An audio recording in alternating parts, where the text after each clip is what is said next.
महाराष्ट्र राज्य माध्यमिक व उच्च माध्यमिक शिक्षण मंडळ पुणे यांनी फेब्रुवारी-मार्च 2024 मध्ये घेतलेल्या इयत्ता 12वी परीक्षेचा निकाल 21 मे 2024 रोजी ऑनलाईन पद्धतीनं जाहीर करण्यात आला.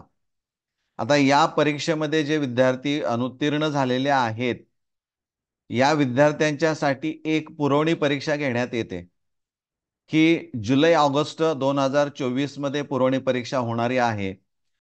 या परीक्षेसाठी विद्यार्थ्यांच्याकडून ऑनलाईन पद्धतीनं आवेदनपत्र मागवण्यात येणार आहेत. याच्या तारखा त्यांनी जाहीर केलेल्या आहेत.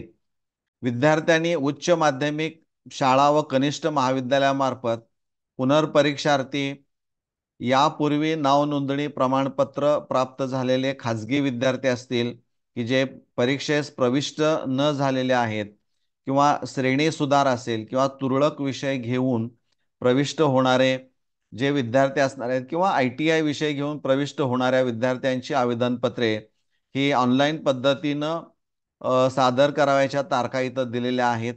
एक नियमित शुल्क आहे पहा, सोमवार दिनांक 27/5/2024 ते शुक्रवार दिनांक 27/6/2024 आणि विलंब शुल्क आहे शनिवार दिनांक 8/6/2024 ते बुधवार दिनांक 12/6/2024.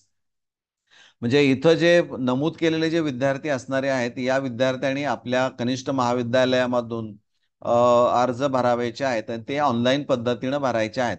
त्यामुळं जे विद्यार्थी पुरवणी परीक्षेला बसू इच्छित आहेत त्यांनी तात्काळ महाविद्यालयाशी संपर्क साधायचा आहे. धन्यवाद.